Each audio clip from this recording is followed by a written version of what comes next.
नए नियम में चले। पहला यूहन्ना की पुस्तक, यूहन्ना का 1:7 देखे। रचित सुसमाचार यूहन्ना नहीं, पहला यूहन्ना। बाइबल में 3 पुस्तक है, यूहन्ना, एक रचित सुसमाचार और 333 पृष्ठ। 4 हालेलुया। पेज नंबर बताइए। 333। हालेलुया। हालेलुया। बोलो प्रभु यीशु मसीह की। सबको मिल गया? पेज नंबर के अनुसार ढूंढ लिया करें। 333। नया नियम पेज नंबर 333 यूहन्ना की पत्री है, 1:7 से देखें। पर यदि जैसा वह ज्योति में है वैसे ही हम भी ज्योति में चले, तो एक दूसरे से सहभागिता रखते हैं और उसके पुत्र यीशु का लहू हमें सब पापों से शुद्ध करता है। हालेलुया। हम किसके लहू से शुद्ध किए जाएंगे? यीशु मसीह की लहू। बाइबल क्या बता रही है? आगे बढ़े। यदि हम कहें कि हम में कुछ भी पाप नहीं तो अपने आप को धोखा देते हैं और हम में सत्य नहीं। यदि हम अपने पापों को मान लें तो वो हमारे पापों को क्षमा करने और हमें सब अधर्म से शुद्ध करने में विश्वास योग्य और धर्मी है। यदि हम कहें कि हमने पाप नहीं किया तो उसे झूठा ठहराते हैं और उसका वचन हम में नहीं। हालेलुया। हालेलुया। बाइबल क्या बता रही है? जब हम अपने पाप को मान लेते हैं, अभी आपको बताएगा क्या क्या पाप है और इस पाप को आपने सुना। और बाइबल क्या बता रही है? जब अपने पाप को मान लेते हैं तो यीशु के लहू के द्वारा हम शुद्ध किए जाते हैं। आमीन। हालेलुया। हमारे पाप जब क्षमे होगा तो किसके द्वारा क्षमा होगा? यीशु की लहू के द्वारा। यीशु की लहू द्वारा। तारीफ करें प्रभु यीशु का लहू हमें सब पापों से शुद्ध करता है। किसका लहू? यीशु का लहू। यीशु क्यों लहू बहाया? तुम्हारे पापों को धो डालने के लिए। कि तुम पाप में अशुद्ध हो गए थे, उस पाप से तुम्हें छुड़ाने के लिए। बाइबल क्या बता रही है? परमेश्वर का वचन क्या बता रहा है? सारे किससे? यीशु का लहू हमें सब मतलब कोई भी पाप हो वो पाप बताएगा। सब पापों से मैं क्या देता हूँ? शुद्ध करता है। तारीफ करें यीशु मसीह की। और हम अपने पापों को मान लेते हैं तो क्षमा करता है परमेश्वर।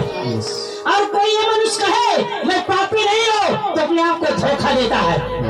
कहीं न कहीं वो पाप किया है, कहीं न कहीं झूठ बोला है, कहीं न कहीं वो गाली बका, कहीं न कहीं हो सकता है बचपन में गलतियां किया हो, किसी से संबंध बना के रखा हो। ये सब क्या है? पाप। अब जब हम अपने पापों को मान लेते हैं तो बाइबल कहते हैं यीशु के लहू में सब पाप हमारे धोए जाते हैं। हालेलुया। अपने अगले हफ्ता सुन रहे थे कि परमेश्वर ने पानी में चमत्कार अद्भुत करने वाला नए नियम पुराने नियम से बताया। आप चमत्कार की वचन को सुनते हैं, आनंदित होते हैं, घर को जाते हैं, तो याद रखिए आप पाप के ध्यान में जाओ। पाप है क्या और उसको त्यागो, छोड़ो और चंगाई ऑटोमेटिक आएगी। हालेलुया। लकवे के रोगी शिष्यों ने कहा जब तेरे पाप क्षमा और चंगा हो गया। अगर आपके जीवन से पाप गया, शराब खत्म हुआ, आपकी पीढ़ी आशीषित रहेगी। हालेलुया। निर्गम की पुस्तक में क्या पढ़ा? इसमें परमेश्वर क्या बोले? जो गंदा काम करेगा, चोरी, झूठ बोलना, लालच करना, किसी स्त्री का, किसी घर का, सारे वचन आपको बताएगा। उसके बेटे और परपोतों को क्या लेता है? दंड। आपके पाप के कारण हो सकता है कि आपके बेटे पोतों को दंड मिल सकता है। आज हम लोग क्यों श्रापित हो गए? हम लोग क्यों परेशान हो गए?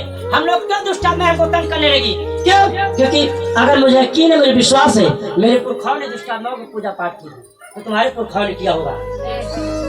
उनके कारण हम श्रापित हो गए थे, उनके कारण हम पे दंड आया था, परमेश्वर ने छोड़ दिया था और अब हमें परमेश्वर अपना लिया। यीशु के नाम में हालेलुया। हालेलुया। बोलो प्रभु यीशु मसीह की। अब आगे देखिए। अब सारे पाप को जानने के बाद और अपने पाप को मान लिया, बोला कि हाँ प्रभु मैं पाप किया, छोड़ रहा हूं। और छोड़ने के बाद यीशु के नाम से आप धोए गए। तो बाइबल कहती है यीशु के नाम से तुम धोए गए तुम मसीह में आने के बाद सब कुछ जान गए, और जानने के बाद अगर आप भटक गए तो इब्रानियों की पुस्तक में देखें, नया नियम इब्रानियों की पुस्तक 6 का 4 से 8। हालेलुया, बोलो प्रभु यीशु मसीह की। 6 का 4 से देखें, 307 पृष्ठ। 8 4 से।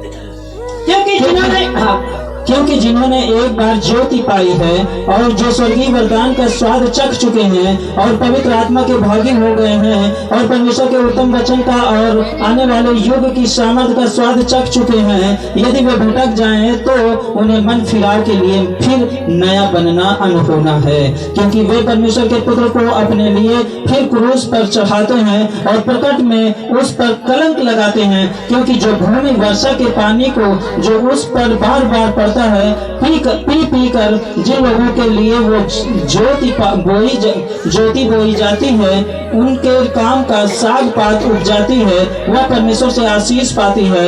पर यदि वह झाड़ी और ऊंट कटारी उगाती है तो निकम्मी और श्रापित होने पर है और उसका अंत जलाया जाना है। हालेलुया। जो बारिश होने के बाद जो भूमि अच्छी उपज लाएगा सात पात से, तो और जो ऊंट कटारी उगाएगी वो घास और ऊंट कटारी क्या हो जाएगी? श्रापित होगी और जलाई जाएगी। क्या होगा? जलाया जाएगा। आप देखेंगे जो ऊंट कटारे होते हैं, जो झाड़ियां होती है, वो क्या होती है? जलाई जाती है। हालेलुया। तो जो साग पात होता है उसको लोग अच्छे से पका के खाते हैं। खाते नहीं खाते? उसी प्रकार से हमारा जीवन है।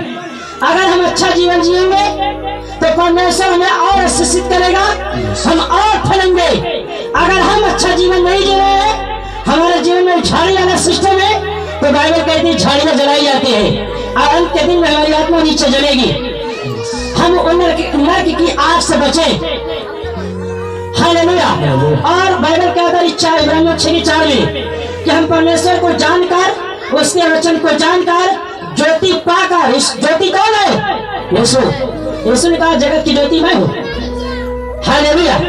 और ज्योति पाकर, परमेश्वर के वचन को पाकर, स्वर्गीय वरदान को चखकर, पवित्र आत्मा में भागी होकर, परमेश्वर के उत्तम वचन का और आने वाली युग की सामर्थ का स्वाद चख चुके, यदि वे भटक जाए तो उन्हें मन फिरा के लिए फिर नया बनना होना है।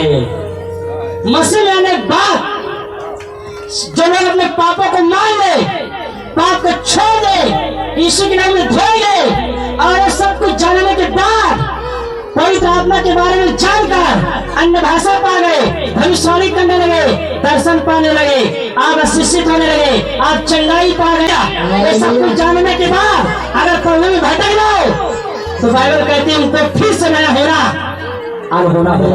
मतलब बड़ा परिश्रम करना पड़ता है, बहुत मेहनत लगती है उसको मसीह में दोबारा लाने में। हालेलुया। इसीलिए बाइबल कहती है भटको मत भटको। नहीं, जो मसीह से भटक जाता है उसको फिर नया बनना अनहोना हो जाता है। हालेलुया।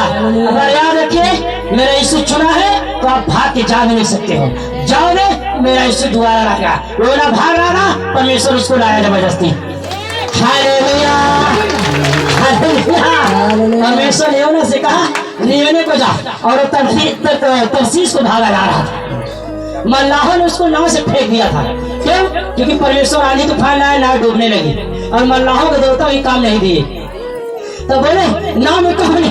बोले योना बोला हाँ मैं परमेश्वर का जन, क्योंकि मुझे परमेश्वर नियोने नगर को भेज रहा था कि वहां जाओ, मैं लोगों को बताओ कि पाप छोड़ लो, पर मैं नहीं गया। मैं तरसीस को जा रहा, इसलिए परमेश्वर ने आंधी तूफान लाया और तुम्हारी नैया को डुबा रहा, मुझे भी डुबा रहा है। और इन बोले हम क्या करें? योना बोला मुझे फेंक दो समुद्र में। और मल्लाहों ने क्या किया? उठाया योना को, 1 2 3 4 और जब योना गया उसके लिए परमेश्वर पहले से एक मछली को तैयार करके रखा था और योना को ले गया। हालेलुया। और 3 दिन के बाद वो मछली योना को किनारे में जाके उगल दिया। हालेलुया। योना का दिमाग सही ठिकाना हो गया। हालेलुया। वो भाग कर भी नहीं बच पाया, आप भी नहीं बच पाओगे यीशु मसीह के आगे। कोई भी दुष्ट आत्मा तुमको नहीं भरवा सकती। तारीफ करें प्रभु की। खड़े हो जाए किस स्थानों पे।